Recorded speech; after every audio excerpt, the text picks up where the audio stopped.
अपनी इस वीडियो में हम उत्तर प्रदेश के सभी महत्वपूर्ण करंट अफेयर्स को कवर करने वाले हैं। हाल ही में यूपी पीसीएस और अदर यूपी के वनडे एग्जाम्स होने वाले हैं, जहां पर उत्तर प्रदेश करंट अफेयर्स एक महत्वपूर्ण भूमिका निभाएगा। तो आइए उत्तर प्रदेश करंट अफेयर्स को हम कुछ श्रृंखलाओं के माध्यम से कवर करेंगे, जिसमें प्रथम भाग हम आपके सामने लेकर पेश हुए हैं। आइए शुरू करते हैं। पहला क्वेश्चन है, 25 जनवरी 2022 को 73वें गणतंत्र दिवस की पूर्व संध्या पर राष्ट्रपति ने वर्ष 2022 के लिए उत्तर प्रदेश के कुल कितने व्यक्तियों को पद्म पुरस्कारों की सूची में शामिल किया है? तो उत्तर प्रदेश का पूछ रहा है। ऑप्शन में है 9, 12, 14 या 16। इसका राइट आंसर है 14। कितने? 14।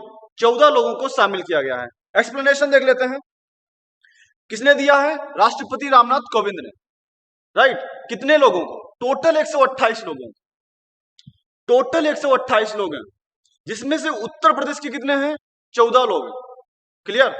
अगर हम देखें तो पद्म पुरस्कारों में जो उसमें सबसे ज्यादा सर्वोच्च पुरस्कार है वो है पद्म विभूषण। इस वर्ष पद्म विभूषण टोटल 4 लोगों को दिया गया है। इन 4 लोगों में उत्तर प्रदेश के टोटल कितने हैं? 2 लोग हैं। उत्तर प्रदेश के पद्म विभूषण में टोटल 4 लोग हैं। इन 4 लोगों में आप देखेंगे 3 लोग मरणोपरांत हैं। कितने? 3। तो यहां से भी आपके सवाल बन सकते हैं, तो देख लेते हैं इनको। पहला है सुश्री प्रभा अत्रे। इनको मिला है कला के क्षेत्र में और ये आती हैं महाराष्ट्र से। कहां से? महाराष्ट्र से। नेक्स्ट है श्री राधेश्याम खेमका।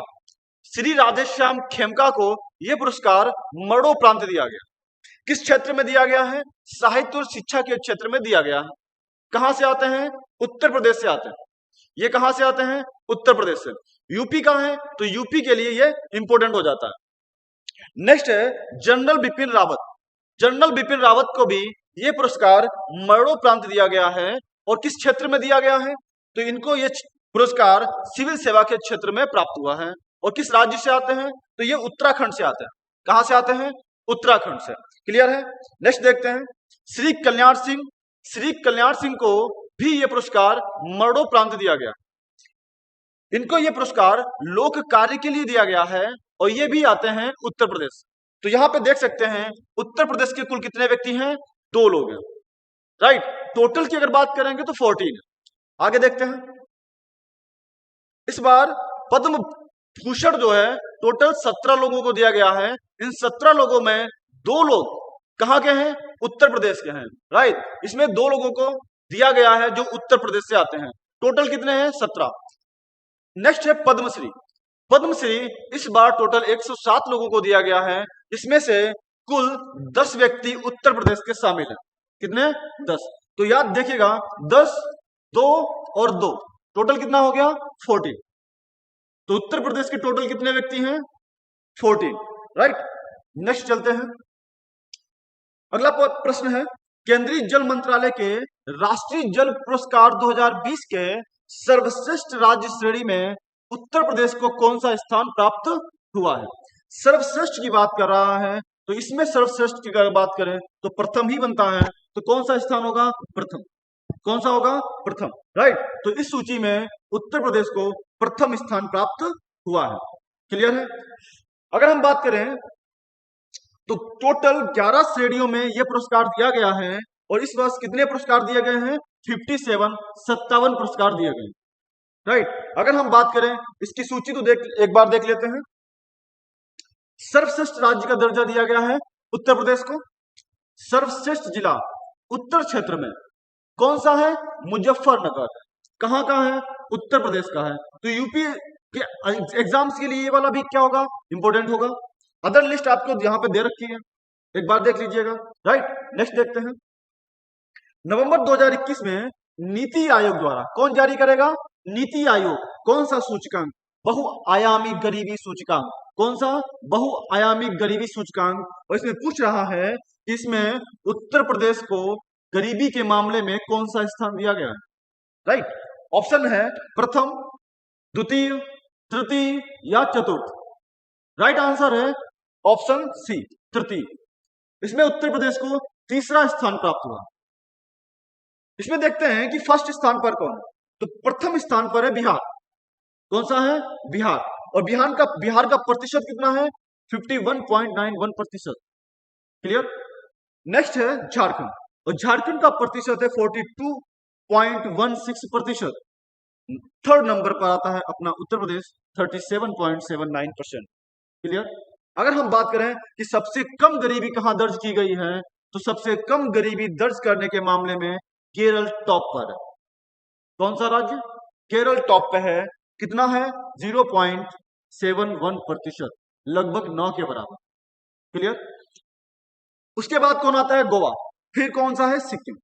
तो टॉप 3 कम गरीबी वाले और सब सर्वाधिक गरीबी वाले 3 राज्य आप यहां पे याद रखेंगे। ठीक है।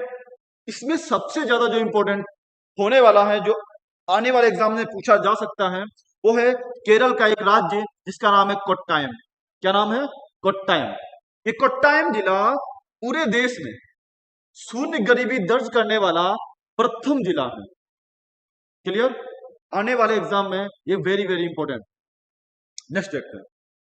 मुख्यमंत्री योगी आदित्यनाथ ने सहभागी ग्रामीण अर्थव्यवस्था और बुनियादी ढांचे को मजबूत करने के उद्देश्य से एक अनूठी योजना जिसका नाम है उत्तर प्रदेश मातृभूमि योजना कब प्रारंभ की थी? ऑप्शन में है 15 अगस्त 2021, 15 सितंबर 2021, 16 जनवरी 2022 या 25 मार्च 2022। इसका राइट आंसर है आंसर बी, 15 सितंबर 2021। ये योजना शुरू की गई थी 15 सितंबर 2021 को। राइट। किसके लिए? सहभागी ग्रामीण अर्थव्यवस्था और बुनियादी ढांचे को लेकर। इसकी अगर हम योजना की बात करें तो 50% लागत का वहन राज्य सरकार करेगी और 50% लागत का वहन जो इस योजना का लाभ उठाएगा उसके द्वारा वहन की जाएगी। क्लियर। नेक्स्ट देखते हैं। 22 जनवरी 2022 को जारी देश के शीर्ष 10 प्रदूषित शहर, देश के बारे में बात कर रहा हूं, 10 प्रदूषित शहरों की सूची में उत्तर प्रदेश के किस शहर को तीसरा स्थान प्राप्त हुआ है? ऑप्शन में है नोएडा, लखनऊ, कानपुर या Banaras. Right answer is Banaras. तो बनारस को इस सूची में तीसरे स्थान पर रखा गया। इस लिस्ट को देख लेते हैं। इसमें फर्स्ट पे है घाटमपुर, सेकंड है जौनपुर और थर्ड कौन है? वाराणसी। फोर्थ पे कौन था? सीतापुर। फोर्थ पे कौन आता है? सीतापुर। इसमें एक इंपॉर्टेंट और है फैक्ट जो आपको पता होना चाहिए कि अगर हम विश्व के टॉप 10 प्रदूषित शहरों की बात करें तो विश्व के टॉप 10 प्रदूषित शहरों में उत्तर प्रदेश के टोटल 4 शहर शामिल हैं। कितने? 4 शहर शामिल हैं। प्रथम है गाजियाबाद। कौन सा? गाजियाबाद। राइट। किस स्थान पे आता है? दूसरे स्थान पर, वर्ल्ड में दूसरे स्थान पर है। नेक्स्ट कौन है? जौनपुर। यह विश्व में 5वें स्थान पर आता है प्रदूषित शहरों के मामले में। क्लियर है। नोएडा यह विश्व में 7वें नंबर पे आता है। और बागपत और ये विश्व के किस नंबर पे आता है? 10वें नंबर पर आता है। इंपॉर्टेंट है, आप याद रखिएगा इसको। आगे देखते हैं। केंद्रीय गृह एवं सहकारिता मंत्री अमित शाह, कौन है? अमित शाह द्वारा जारी सुशासन सूचकांक 2021। कौन सा सूचकांक? सुशासन सूचकांक 2021 में उत्तर प्रदेश को कौन सी रैंक प्रदान की गई है? Very very important. राइट। तीसरा, चौथा या पांचवा या छठा? इसमें स्थान दिया गया है 5वां स्थान, 5वीं रैंक प्रदान की गई। सुशासन सूचकांक में उत्तर प्रदेश की रैंक क्या है? 5वीं रैंक। स्कोर क्या था? तो स्कोर था 4.628%, 4.628%। स्कोर कितना है? 4.628। क्लियर। स्कोर भी याद रखिएगा। रैंक कौन सी थी? 5वीं। किस ग्रुप में था? उत्तर प्रदेश की जो 5वीं रैंक प्राप्त हुई किस ग्रुप में प्राप्त हुई है? ग्रुप बी में। तो इस ग्रुप बी में प्रथम स्थान पर कौन है? मध्य प्रदेश है। कौन सा है? मध्य प्रदेश। इस ग्रुप बी में प्रथम स्थान पर मध्य प्रदेश। ग्रुप बी में प्रथम स्थान प्राप्त हुआ है मध्य प्रदेश को। गुजरात ने ग्रुप ए में, इसमें ग्रुप ए में प्रथम रैंक प्राप्त की है। क्लियर है। आगे बढ़े। यहां पे उत्तर प्रदेश की रैंकिंग दी गई है राइट, आप लोग चाहें तो इसको देख सकते हैं। नेक्स्ट देखते हैं। ग्रीष्म काल के दौरान आग की दुर्घटना को रोकने के लिए एक सप्ताह की शुरुआत की है उत्तर प्रदेश में। उस सप्ताह का नाम क्या है? राज्यव्यापी अग्नि सुरक्षा सप्ताह। कौन सा? राज्यव्यापी अग्नि सुरक्षा सप्ताह। कब शुरू किया गया? ऑप्शन में है 24 दिसंबर 2021, 9 जनवरी 2022, 25 फरवरी 2022 या 14 अप्रैल 2022। इसकी शुरुआत की गई थी 14 अप्रैल 2022। 14 अप्रैल से शुरू हुआ था और 20 अप्रैल तक चला है। कब से? 14 अप्रैल से 20 अप्रैल तक ये मनाया जाएगा। यहां पे आप देख सकते हैं। क्लियर है? नेक्स्ट देखते हैं। तीसरे राष्ट्रीय जल पुरस्कारों में किस राज्य को जल संरक्षण के लिए, किसके लिए? जल संरक्षण के लिए सर्वश्रेष्ठ प्रदर्शन के लिए सर्वश्रेष्ठ राज्य श्रेणी में प्रथम स्थान प्राप्त हुआ। कौन सा? प्रथम स्थान प्राप्त हुआ है। ऑप्शन में है बिहार, उत्तर प्रदेश, केरल या महाराष्ट्र। इसका right answer is option B, Uttar Pradesh. कौन सा है? उत्तर प्रदेश है। राइट। अन्य देशों की अगर बात करें तो अन्य देशों में राजस्थान दूसरे नंबर पर है। फर्स्ट पे तो अपना यूपी है। राइट। राजस्थान किस नंबर पे है? दूसरे स्थान पर है। और तमिलनाडु इस लिस्ट में किस नंबर पर है? तीसरे स्थान पर है। क्लियर? नेक्स्ट देखते हैं। अंतरराष्ट्रीय महिला दिवस के अवसर पर राष्ट्रपति रामनाथ कोविंद ने किसे या किन्हें नारी शक्ति पुरस्कार से सम्मानित किया है? क्लियर? ऑप्शन में है आरती राणा, अस्मिता सिंह, नीरजा माधव या ऑप्शन डी ए और सी दोनों। इसका राइट आंसर है ऑप्शन डी, ए और सी दोनों। ए में कौन है? आरती राणा और नीरजा माधव। एक्सप्लेनेशन देख लेते हैं। नारी शक्ति पुरस्कार 2020 के लिए दिया गया है आरती राणा। आरती राणा को यह पुरस्कार 2020 के लिए दिया गया है। ये करती क्या है? वंचित और आदिवासी महिलाओं के उत्थान के लिए काम करती। क्लियर? नारी शक्ति पुरस्कार 2021 के लिए सम्मानित किया गया था नीरजा माधव को। किसको? नीरजा माधव को। राइट। ये भी उत्तर प्रदेश के हैं और इन्हें किस लिए दिया गया है? हिंदी साहित्य के माध्यम से जो हाशिए के लोग हैं उनके उत्थान के लिए यह पुरस्कार दिया गया है। ठीक है। नेक्स्ट देखते हैं। मार्च 2022 में उत्तर प्रदेश की 6 जातियों को, कितनी? 6 जातियों को अनुसूचित जनजाति में शामिल करने का एक विधेयक पेश किया गया। निम्नलिखित में से कौन सी एक जनजाति इस विधेयक में शामिल नहीं है? इस विधेयक की बात कर रहा है। ऑप्शन में है धुनिया, गोंड, ओझा या Sahariya. Right answer is option D, Sahariya. इस विधेयक में सहरिया नहीं है। 3 और कौन है देख लेते हैं। एक है गोंड, धुनिया, नायक, ओझा, पठारी एंड 6 इज राजगोंड। कौन सी? राजगोंड। क्लियर है? अक्सर जनजातियों से सवाल पूछे जाते रहे हैं तो एक लिस्ट आप यहाँ पे ये याद कर सकते हैं। अगर हम बात करें गोंड, ओझा, धुरिया, नायक, पठारी, राजगोंड की, तो ये सारे पाए जाते हैं महाराजगंज, सिद्धार्थनगर, बस्ती, गोरखपुर, देवरिया, मऊ, आजमगढ़, जौनपुर और सोनभद्र के आसपास। सोनभद्र इसमें आपके लिए इंपॉर्टेंट है। क्यों? क्योंकि उत्तर प्रदेश की सर्वाधिक जनजातियां कहाँ पाई जाती हैं? सोनभद्र में पाई जाती हैं। एक फैक्ट है, आप याद रखिएगा इसको। नेक्स्ट है खरवार, राजगोंड, तो ये कहां मिलेगी? देवरिया, बलिया, गाजीपुर, वाराणसी और सोनभद्र में। क्लियर है? नेक्स्ट देखते हैं। सहरिया कहां है? ललितपुर में। सहरिया कहां मिलती है? ललितपुर में। परहिया, बैगा, अगरिया, पटारी, भुइया या भुइया, ये कहां मिलती है? सोनभद्र में मिलती। ठीक है। पांखा, पानिका सोनभद्र और मिर्जापुर में है। चेरो सोनभद्र वाराणसी में पाई जाती है। थारू इंपोर्टेंट है, गोरखपुर में। कहा? गोरखपुर के तराई क्षेत्रों में या हिमालय के तराई क्षेत्रों में ये पाई जाती है। बुक्सा या भोक्सा और माही कहा? बिजनौर में। तो ये जनजातियां आपको याद रखिएगा, इंपोर्टेंट है, एग्जाम में पूछा जा सकता है। नेक्स्ट देखते हैं। उत्तर प्रदेश की राज्यपाल आनंदीबेन पटेल, कौन? आनंदीबेन पटेल ने लोक निर्मला सम्मान, कौन सा सम्मान है? लोक निर्मला सम्मान 2022, कौन सा? 2022 से किसे सम्मानित किया है? ऑप्शन में शारदा सिन्हा, पुष्पा बेलानी, मधु भार्गव या Himani Jha. Right answer is option A, Sharda Sinha. कौन? शारदा सिन्हा। क्लियर है? देख लेते हैं अगले। तो आप यहां पे देख लीजिएगा, शारदा सिन्हा किसको दिया है? शारदा सिन्हा को। राइट। नेक्स्ट देखते हैं, 12 से 13 मार्च 2022 तक हिंदी साहित्य सम्मेलन का, इसका हिंदी साहित्य सम्मेलन का 2 दिवसीय 73वां, कौन सा 73वां वार्षिक अधिवेशन कहाँ आयोजित किया गया है? ऑप्शन में है लखनऊ, गाजियाबाद, गोरखपुर या प्रयागराज। इसकी शुरुआत की गई है प्रयागराज में। कहा? प्रयागराज में। राइट, कहाँ की गई है? प्रयागराज में। तो ये 2 दिवसीय है। राइट, सम्मेलन के 111 साल के इतिहास में अब तक टोटल 7 बार, कितनी बार? 7 बार इस सम्मेलन का आयोजन प्रयागराज में किया गया। यहां अंतिम बार अधिवेशन 1994 में किया गया था। कब? 1994 में किया गया था। क्लियर है? नेक्स्ट देखते हैं, उत्तर प्रदेश के किस शहर में देश का प्रथम ग्रीन बूथ स्थापित किया गया है? देश का प्रथम ग्रीन बूथ, इंपोर्टेंट है, याद रखिएगा इसको। ऑप्शन में है मथुरा, बरेली, लखनऊ या Varanasi. Right answer is option C, option C, Lucknow. कहां स्थापित किया गया है?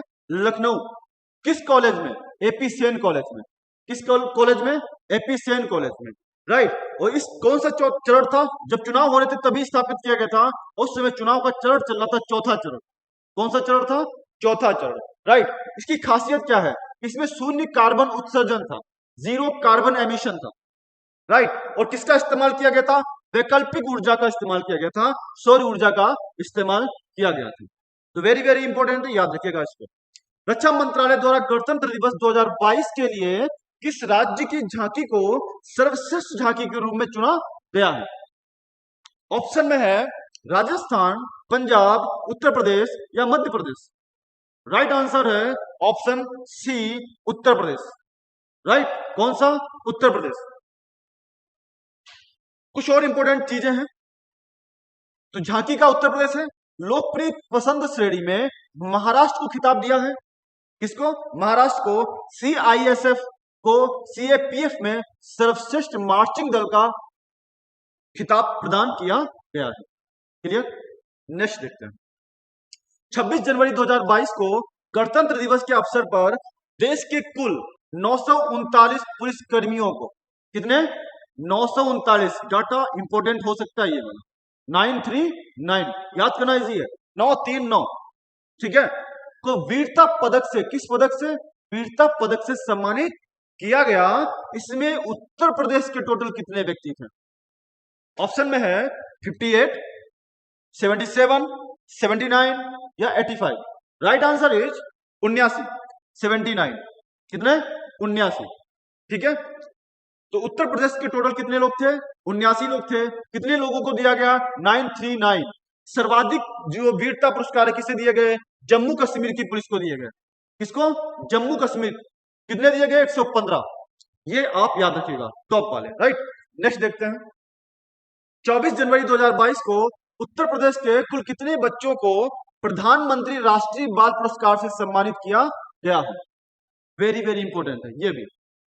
सारे हॉट टॉपिक्स उठाए हैं। राइट, ऐसे ही आपको अदर एग्जाम्स में भी मिलेंगे। जो हमारी आने वाली श्रृंखला है वहां पर भी हम इसी तरह के सवाल पुटअप करते रहेंगे जो डायरेक्ट आपके एग्जाम में पूछे जा सकते हैं। ठीक है, तो प्रधानमंत्री राष्ट्रीय बाल पुरस्कार टोटल कितने बच्चों को दिया गया है जो उत्तर प्रदेश से हैं? ऑप्शन में है 5 बच्चे, 8 बच्चे, 11 बच्चे या 14 बच्चे। Right answer is option B, 8 बच्चों को। कितने बच्चों को? उत्तर प्रदेश के कुल 8 बच्चों को यह पुरस्कार प्रदान किया गया है। राइट, नेक्स्ट देखते हैं, ये इस पुरस्कार की अगर बात करें तो टोटल कितने बच्चों को दिया गया है? 29, 29 छात्रों को दिया गया है। फिर 29 छात्रों में उत्तर प्रदेश के कितने थे? 8 थे। कितने थे? 8 थे। राइट, तो इसको याद रखिएगा, जिसमें नवाचार के लिए 7 है, सामाजिक सेवा के लिए 4, शैक्षिक के लिए 1, खेल के लिए 8, कला संस्कृति के लिए 6, बहादुरी के लिए 3 लोगों को यह पुरस्कार दिया गया है। अगर हम बात करें तो इंदौर के अभि शर्मा को यह पुरस्कार दिया गया है। इन्होंने रामायण लिखी थी और 2021 में मुफ्त वैदिक गणित और कोडिंग ऑनलाइन सिखाई थी। इसी आधार पर इनको यह पुरस्कार दिया गया था। नेक्स्ट देखते हैं, उत्तर प्रदेश के मुख्यमंत्री योगी आदित्यनाथ ने 12 मार्च 2021 को आजादी के अमृत महोत्सव का उद्घाटन कहाँ किया है? इंपॉर्टेंट है, याद रखिएगा। सहारनपुर, आगरा, बलिया या Lucknow? Right answer is option D, Lucknow. कौन सा है? लखनऊ। इसका एक इंपॉर्टेंट फैक्ट है जो आपको याद रखिएगा कि आजादी के अमृत महोत्सव के अवसर पर देश के अब तक के सबसे बड़े ड्रोन शो का आयोजन कहाँ किया गया था? लखनऊ में किया गया था। कहाँ किया गया था? लखनऊ में किया गया था। राइट। इसकी थीम प्रथम भारतीय स्वाधीनता संग्राम 1857 से लेकर सन 1947 तक की गाथा दिखाई गई थी। इसी आधार पर वो स्थापित है, इसी आधार पर रखी गई थी। तो इसकी थीम किस आधार पर रखी गई है? 1857 से लेकर 1947 के मध्य की गाथाओं को लेकर। याद रखिएगा इसको। आगे बढ़ते हैं। हाल ही में शूटर दादी, राइट, ये शूटर दादी के नाम से फेमस है, चंद्रा तोमर का देहांत हो गया। वो किस जिले से संबंधित है? ऑप्शन में है हापुड़, बागपत, बरेली या Hardoi. Right answer is Baghpat. कहां से संबंधित है? बागपत से संबंधित है। ठीक है, कहां से संबंधित है? बागपत से संबंधित है। और इनके जीवन पर एक मूवी बनी थी, सांड की आंख। राइट, अच्छी मूवी है, देखिएगा। नेक्स्ट देखते हैं। हाल ही में उत्तर प्रदेश के प्रसिद्ध शास्त्रीय संगीत गायक पंडित राजन मिश्र का निधन हो गया। वो किस घराने से संबंधित थे? ऑप्शन में है लखनऊ घराना, आगरा घराना, बनारस घराना या इटावा घराना। Right answer is option C, Banaras घराना। कौन सा घराना? बनारस घराना। राइट। देखते हैं। राजन मिश्र भारत के प्रसिद्ध शास्त्रीय गायक हैं। इन्हें सन 2007 में कला के क्षेत्र में पद्म भूषण से सम्मानित किया जा चुका है। इससे पद्म भूषण से सम्मानित किया गया है। इनका संबंध बनारस घराने से है और 1978 में इन्होंने अपना पहला शो श्रीलंका में आयोजित किया गया। कहाँ किया था? श्रीलंका में आयोजित किया था। नेक्स्ट देखते हैं। हाल ही में 7 जनवरी 2022 को खादी और ग्रामोद्योग आयोग द्वारा देश की पहली, क्या है? देश की पहली हनी प्रोसेसिंग वैन कहां लॉन्च की गई है? वेरी वेरी इंपोर्टेंट है, याद रखिएगा इसको। ऑप्शन में है गाजियाबाद, बहराइच, इटावा या Kanpur. Right answer is option ए, गाजियाबाद। कौन सा? गाजियाबाद। ये कहां स्थापित की गई है? गाजियाबाद में स्थापित की गई है। अगर इसकी क्षमता की बात करें तो ये 8 घंटे में, कितने? 8 घंटे में 300 किलोग्राम तक शहद का प्रसंस्करण करने की क्षमता रखती है। क्लियर है? उत्तर प्रदेश सरकार ने मुफ्त स्मार्ट योजना कब लॉन्च की? ऑप्शन ए है 7 नवंबर 2021, 25 दिसंबर 2021, 9 फरवरी 2022 या 26 मार्च 2022। Right answer is option B, 25 दिसंबर 2021। तो मुफ्त स्मार्टफोन योजना 25 दिसंबर 2021 को शुरू की गई थी। इसमें टोटल 1 करोड़ युवाओं को इसका लाभ देना था। ठीक है। अगर हम बात करें पात्रता की, तो वो उत्तर प्रदेश का स्थायी निवासी होना चाहिए। उसको क्या करना चाहिए? ग्रेजुएशन, पोस्ट ग्रेजुएशन, टेक्निकल या डिप्लोमा में अध्ययनरत होना चाहिए। ठीक है। वार्षिक आय 2 लाख रुपए से अधिक नहीं होनी चाहिए। कितनी? 2 लाख रुपए से अधिक नहीं होनी चाहिए। और किसको मिलेगा? केवल सरकारी स्कूल के छात्रों को प्राप्त होगा। ठीक है। नेक्स्ट देखते हैं। उत्तर प्रदेश के किस शहर में देश का सबसे बड़ा हेलीपोर्ट, देश का सबसे बड़ा हेलीपोर्ट बनाने के प्रस्ताव को मंजूरी मिल गई है? इंपोर्टेंट है ये भी। ऑप्शन में है लखनऊ, गोरखपुर, सोनभद्र या Noida. Right answer is option D, Noida. कहां है? नोएडा। देख लेते हैं इसके बारे में। देखिएगा, हेलीकॉप्टर को जहां खड़ा करते हैं उसको हेलीपैड बोलते हैं। क्या कहते हैं? हेलीपैड। किसी स्थान पर जब कई हेलीपैड खड़े करने की व्यवस्था हो जाती है तो उसे हम क्या कहते हैं? हेलीपोर्ट कहते हैं। क्या कहते हैं? हेलीपोर्ट कहते हैं। और ऐसा हेलीपोर्ट जो भारत का सबसे बड़ा होगा वो कहां बनाया जा रहा है? नोएडा में बनाया जा रहा है। इसका निर्माण जेवर अंतरराष्ट्रीय हवाई अड्डे की तर्ज पर किया जाएगा। किसके? जेवर अंतरराष्ट्रीय हवाई अड्डे की तर्ज पर किया जाएगा। जेवर अंतरराष्ट्रीय हवाई अड्डा भी कहां स्थित है? नोएडा में स्थित। कहां स्थित है? नोएडा में स्थित है। इसको भी आप याद रखिएगा। और इसके जो टेंडर है वो ग्लोबल टेंडर के आधार पर प्रदान किया जाएगा। राइट। नेक्स्ट देखते हैं। क्वेश्चन देखते हैं। हाल ही में सीनियर राष्ट्रीय शतरंज चैंपियनशिप 2022 का आयोजन कहाँ किया गया? ऑप्शन में है लखनऊ, सीतापुर, कानपुर या Noida. Right answer is Kanpur. इसका आयोजन कहाँ किया जा रहा है? कानपुर में किया जा रहा है। याद रखिएगा, इंपॉर्टेंट हो सकता है, ये भी आ सकता है। राइट, तो कौन सी होगी? ये 58वीं होगी, 58वीं होगी। ठीक है, कहाँ हो रही है? कानपुर में हो रही है। 184 खिलाड़ी इसमें पार्टिसिपेट कर रहे हैं, जिसमें से 23 जो है वो ग्रैंड मास्टर होंगे और 30 जो है वो अंतरराष्ट्रीय मास्टर होंगे। राइट, एक इंपॉर्टेंट फैक्ट आप याद रखिएगा ये वाला, 7वीं राष्ट्रीय महिला शतरंज चैंपियंस, कौन सी? 7वीं राष्ट्रीय महिला शतरंज चैंपियनशिप का आयोजन भुवनेश्वर उड़ीसा में किया जा रहा है। कहा? भुवनेश्वर उड़ीसा में किया जा रहा है। राइट, नेक्स्ट देखते हैं। हाल ही में उत्तर प्रदेश के कन्नौज जनपद के परफ्यूम को कहां पर लॉन्च किया गया है? ऑप्शन में है पेरिस, न्यूयॉर्क, लंदन या Moscow. Right answer is New York. कौन सा? न्यूयॉर्क। इसको न्यूयॉर्क में, यूएसए में लॉन्च किया गया है। Right, answer B. नेक्स्ट देखते हैं, लास्ट क्वेश्चन। उत्तर प्रदेश के मुख्यमंत्री योगी आदित्यनाथ ने 20 मार्च 2022 को 5 वर्ष तक के बच्चों के लिए, कितने बच्चों के लिए? 5 वर्ष तक के बच्चों के लिए पल्स पोलियो अभियान, वेरी वेरी इंपॉर्टेंट है ये, पल्स पोलियो अभियान की शुरुआत कहां से की है? जहां से वो आते हैं, कहां से आते हैं? देखते हैं ऑप्शन में, लखनऊ, वाराणसी, कानपुर और गोरखपुर। तो आंसर क्या होगा? Gorakhpur, option D. कहां से लॉन्च किया है? गोरखपुर से लॉन्च किया है। राइट, तो कितने वर्ष तक के बच्चे थे? 5 वर्ष तक के बच्चे थे। राइट, तो याद रखिएगा 5 साल तक के बच्चों के लिए शुरू किया गया है और इसमें लगभग 3.40 करोड़ बच्चों को पल्स पोलियो ड्रॉप पिलाई जाएगी। राइट, तो ये था हमारा पहला भाग और कई भाग अभी हम लाएंगे, इसमें हम संपूर्ण उत्तर प्रदेश को कवर करेंगे। राइट, इसके लिए आप हमसे जुड़ते रहिएगा, चैनल को सब्सक्राइब करिएगा, हमारा सहयोग कीजिए और आज के लिए इतना ही है। धन्यवाद।